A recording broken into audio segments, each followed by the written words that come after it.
Hello students, I am Neha ma'am. Welcome to my YouTube channel Concept Chemistry. आज मैं आपके लिए लेकर आई हूँ एलिमिनेशन रिएक्शंस के मैकेनिज्म्स एंड हमने पहले भी लेक्चर्स में देखा था कि SN1 SN2 रिएक्शन मैकेनिज्म क्या होता है। उसी के साथ साथ काफी सारे बच्चों ने कमेंट किया था कि एलिमिनेशन रिएक्शंस का इकट्ठा मैकेनिज्म हमें चाहिए, इसीलिए मैं ये लेकर आई हूँ।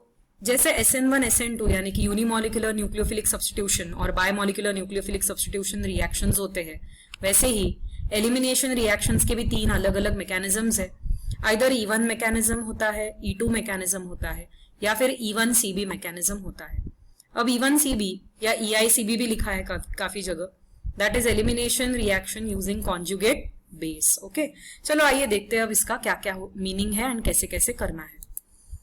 एलिमिनेशन रिएक्शंस का एक कंपैरेटिव स्टडी पहले दिखा दिया है, जिसकी वजह से आपको आसान हो समझने में। बच्चों ध्यान में रखना कि मैं डिस्क्रिप्शन बॉक्स में आपको SN1 SN2 का लिंक प्रोवाइड कर रही हूँ, जो सिंपल वाला मैंने करके दिया है प्रीवियस लेक्चर में। तो आपको ये कंपेयर करते वक्त पहले वो लेक्चर सुनना है। ओके, तो E1 मैकेनिज्म ये SN1 जैसा होता है, E2 मैकेनिज्म ये SN2 रिएक्शन की तरह होता है। E1CB मैकेनिज्म की खुद की एक यूनिक आइडेंटिटी है। तो लेट अस सी, जैसे SN1 रिएक्शन कार्बोकैटायन फॉर्मेशन का होता है, वैसे ही E1 भी है। तो यहां पर भी कार्बोकैटायन फॉर्म होगा as an intermediate and similarly it works in 2 steps. सबसे पहले लीविंग ग्रुप निकल जाएगा एंड कार्बोकैटायन फॉर्म होगा एंड दूसरे स्टेप में यहां पर CH बॉन्ड ब्रेक होगा एंड तुरंत डबल बॉन्ड फॉर्म हो जाएगा। Remember students that all the substitution reactions are having alcohols as their products in the alkyl halides chapter. Okay, in the alkyl halides chapter OH minus वहां substitute होता था in place of X minus, लेकिन elimination reactions का perfect complete product आएगा double bonded compound that is unsaturated alkene, जिसको हम बोलते हैं ओलिफिन्स। ठीक है, that is the main difference। बाकी तो चीजें आपको कंपैरेटिव आसान ही लगेगी। जैसे हमने SN1 में SN2 में न्यूक्लियोफिलिक सब्स्टिट्यूशन में nucleophile was our attacking group, वैसे ही एलिमिनेशन रिएक्शंस में हम बेसिस का इस्तेमाल करते हैं। एक एक करके देखेंगे आगे। ओके, अब कार्बोकैटायन स्टेबलाइज्ड होता है, फिर assisted by good living groups and no strict requirement on stereochemistry, या फिर स्टीरियोकेमिस्ट्री मतलब जो भी स्पेशल अरेंजमेंट होती है लिविंग ग्रुप की एंड ये हाइड्रोजन्स की, उसमें कोई खास इंपैक्ट नहीं होने वाला। अब आगे बढ़िए E2 पे, तो SN2 जैसा simultaneous breaking and making of bond के कॉन्सेप्ट पे चलता है, वैसे ही E2 मैकेनिज्म है। Therefore it is resembling SN2 mechanism. बच्चों, ये एक 1 स्टेप मैकेनिज्म है एंड इसमें साइमल्टेनियसली CH बॉन्ड ब्रेक होगा, देन CLG यानी लिविंग ग्रुप का बॉन्ड भी ब्रेक होगा and formation of CC pi bonds at the same time. तो यहाँ कोई concerned intermediate like carbocation carbanion form नहीं होता है। ओके, एंड ये एंटी टू ईच अदर है। मतलब क्या, तो CLG bond is towards this side and CH bond is towards it's opposite side. Okay, इसलिए एंटी बोला है उन्होंने। Now moving on towards E1CB mechanism. E1CB में 2 स्टेप्स का रिएक्शन मैकेनिज्म होगा। It is by using conjugate base. Okay, तो सबसे पहली बात यहाँ पर होगा CH बॉन्ड का ब्रेकिंग। कार्ब एनायन फॉर्म होगा। कैसे, तो बॉन्ड के 2 इलेक्ट्रॉन्स इस कार्बन ने ढाप लिए एंड कार्बन आयन स्टेबलाइज हो जाएगा by the electron withdrawing groups. ये जो रिएक्शन है ये पुअर लिविंग ग्रुप की वजह से है। तो सेकेंड स्टेप में आपका ये CLG बॉन्ड ब्रेक हो जाएगा एंड कार्बन की वैलेंसी सेटिस्फाई करने के लिए यहाँ पर CC डबल बॉन्ड यानी एक पाई बॉन्ड का फॉर्मेशन होगा। तो आप देख सकते हो एलिमिनेशन के सारे रिएक्शंस में alkenes is the final product. Okay, again यहाँ पर कोई स्ट्रिक्ट स्टीरियोकेमिकल कंसिडरेशंस है ही नहीं, तो वैसे ही ये देखने के लिए बहुत ही आसान मैकेनिज्म्स है। बस आपको इसकी एक बार नैक समझ में आ गई तो बात बन जाएगी। Let us move on. यहाँ पर E1 मैकेनिज्म में सी नाउ जो भी चीजें मैंने समझाई वो मैंने यहाँ पर नोट करके दी है, so that you can it will help you to take the running notes. So E1 mechanism it resembles SN1 यानी कि वो SN1 जैसा है।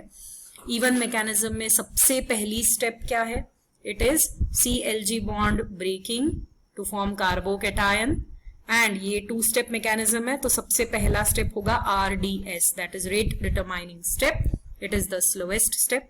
सेकेंड स्टेप में बीटा कार्बन का जो H बॉन्ड है वो ब्रेक हो जाएगा and it is base deprotonates it, ठीक है, एंड पाई बॉन्ड का फॉर्मेशन हो जाएगा। बच्चों ध्यान में रखना, E1 mechanism is unimolecular elimination having 2 steps and it depends only on the substrate concentration again, ये SN1 जैसा ही आपको सिमिलर लगेगा।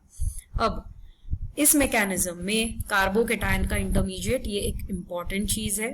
Moving on towards the general case, ये हमारा लीविंग ग्रुप है, यहाँ पर एक एग्जांपल लेते हैं हम, ओके, टर्शरी ब्यूटिल ग्रुप है ये, एंड ये यहाँ पर एक लीविंग ग्रुप है। यहाँ पर हमारा न्यूक्लियोफाइल जो है ये अटैक करेगा favoured by highly basic nucleophile, okay.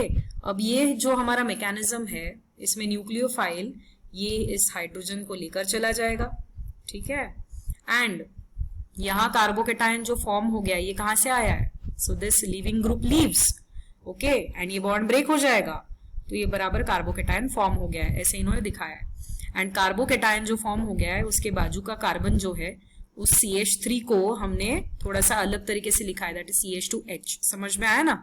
अब सेकेंड स्टेप दिख रही है ये न्यूक्लियोफाइल का अटैक, ओके, एंड जैसे ही ये न्यूक्लियोफाइल यहां से इस हाइड्रोजन को लेके जाएगा, ये बॉन्ड के 2 इलेक्ट्रॉन्स इधर डबल बॉन्ड बना लेंगे क्योंकि कार्बोकेटायन की वैलेंसी सेटिस्फाई करनी है। तो फर्स्ट स्टेप में लीविंग ग्रुप चला गया forming carbocation, and second step में डीप्रोटोनेशन बाय बेस, तो E1 mechanism, and by nucleophile तो E2, okay, so this here instead of nucleophile you can write B also as a base, okay, so you can correct it. Now this is your E1 type of mechanism। अगर वही SN1 होगा तो वही similar चीज दिखाइए, बस यहाँ पर जो बेस होता है उसकी जगह इधर क्या होगा बच्चों, न्यूक्लियोफाइल होगा।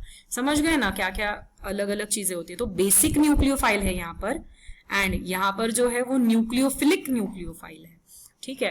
तो अगर न्यूक्लियोफाइल होता है सिंपली तो SN1 होगा, एंड बेस का अटैक होगा तो E1 mechanism. Now E2 mechanism, it is a single step mechanism जिसमें simultaneous breaking and making of bond होगा, जिसको हम बोलते हैं कंसर्टेड मैकेनिज्म, ठीक है। इसमें it is a bimolecular elimination reaction and the rate of reaction depends on concentration of substrate like E1 mechanism and also on the concentration of base। ध्यान में रखना बच्चों, E1 mechanism में जो base होगा वो weak होगा, लेकिन E2 mechanism में जैसे SN2 में strong nucleophile से reaction होती है वैसे ही E2 reaction में strong base का इस्तेमाल करके ही reaction favor होगी। Make sure that you are noting this point, ठीक है। अब आगे इस E2 mechanism का SN2 के साथ resemblance, तो चलो देखते हैं। सबसे पहले हमारा यहाँ पर क्या होने वाला है, ये कार्बन को Br ग्रुप अटैच्ड है which is leaving group, it leaves, and ये यहाँ पर जो कार्बन है इस कार्बन का ये फंक्शनल ग्रुप है इसलिए ये अल्फा कार्बन है, उसके बाजू का कार्बन हो गया बीटा कार्बन, एंड यहाँ का हमारा बॉन्ड जो है हाइड्रोजन का वो भी चला जाएगा। So making and breaking of bond में यहाँ पर कार्बन कार्बन बॉन्ड मेक हो जाएगा and carbon Br bond and carbon H bond will break. Make sure that you are getting E2 product as alkene, okay? So OH minus is our strong attacking base which deprotonates the beta carbon, okay? Beta carbon का hydrogen चला गया, forming CC bond, and that new bond formed will be a pi bond. You can see here. So Br minus बाहर आ गया and ये जो डीप्रोटोनेटेड hydrogen था ये OH minus के साथ पानी बना लेगा यहाँ पर, वाटर फॉर्मेशन। वही चीज अगर आपको SN2 में दिखी तो यहाँ आपको देखिए, मैंने पहले भी आपको बोला था कंपैरिजन के वक्त कि OH सब्सटीट्यूट हो रहा है अल्किल हैलाइड्स के फॉर्म में। यहाँ पर इस चैप्टर में आपको अल्किल हैलाइड्स जब भी आप यूज करते हो तब आपको OH सब्सटीट्यूटेड मिलेगा because it is acting as a good nucleophile, a very common one. तो strong OH minus is our nucleophile and ये Br CBr बॉन्ड ब्रेक हो जाएगा, this is alpha carbon, and Br minus के बदले यहाँ पर OH minus substitute होगा, so that is breaking and making of bond, CBr breaks and COH bond mix. Okay, तो ये हो गया हमारा SN2 रिएक्शन मैकेनिज्म. तो E2 में alkenes is the product, SN2 में alcohol is the product. Remember this. SN2 works with strong nucleophile, E2 works with strong base attack, and दोनों भी reactions में simultaneous breaking and making of bond sure mechanism है. Okay, and the reactions rate is dependent on the concentration of the substrate, okay, as well as the OH minus, that is base or nucleophile, right? इसीलिए ये bimolecular reactions है. अब next इसमें E1CB mechanism, यानी कि ये elimination mechanism है जिसमें सिर्फ एक सबस्ट्रेट के ऊपर ही हमारा रेट ऑफ रिएक्शन डिपेंड करेगा, एंड यहाँ पर कॉन्जुगेट बेस फॉर्म होकर मैकेनिज्म आगे बढ़ता है. अब आपको ये ध्यान में रखना है बच्चों कि सबसे पहली स्टेप इज डीप्रोटोनेशन, एंड आपने E1 मैकेनिज्म में देखा कि there will be formation of carbocation. E2 में आपने simultaneous breaking and making of bond देखा है, एंड E1CB में बल्कि यहां पर होने वाला है carbanion formation. This is important part. क्या होने वाला है यहाँ पर? You can see here, wait, it is carbanion formation. See here C minus बन चुका है. कैसे हम देखते हैं, देखिए अभी alpha carbon is adjacent to electron withdrawing group which can be nitrile या cyanide group, nitro group. Okay, and जो CH बॉन्ड का हाइड्रोजन होता है वो काफी एसिडिक होता है. लुक हियर नाउ, जब भी आपका ये अल्फा कार्बन है जो कि लिविंग ग्रुप को अटैच्ड है, ओके, उसके हाइड्रोजन्स बहुत ही एसिडिक होते हैं, एंड यहां पर हम क्या कर रहे हैं, अल्फा के बाजू का carbon is beta carbon.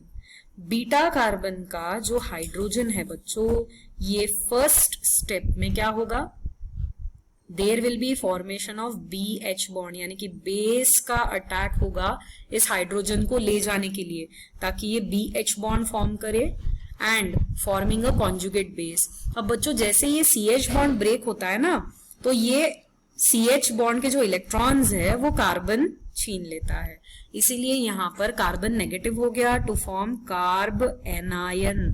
This is your carbanion conjugate base. So there is formation of BH bond and breaking of beta carbon का hydrogen bond. Okay, this is broken. In the next part, यहाँ पर leaving group निकल जाएगा. leaving group यानी CLG bond break हो जाएगा and तुरंत क्या होने वाला है, ये जो इलेक्ट्रॉन्स है on the anion will be coming here to form a CC pi bond. So again, in E1CB mechanism also you can find that alkene is your final product. It is alpha beta unsaturated product, जिसमें second step में leaving group चला जाता है and CC pi bond form होता है. So this is a two-step mechanism in which the conjugate base is formed as an intermediate. Okay, first step में deprotonation होता है एंड BH बॉन्ड फॉर्मेशन होता है. सेकेंड स्टेप में आपका leaving group चला जाएगा एंड तुरंत CC pi बॉन्ड फॉर्म हो जाएंगे.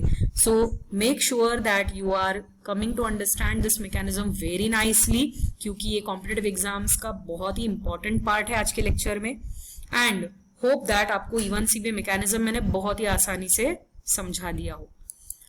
So thanks for watching this video and do not forget to comment if you have liked the lecture. Thank you.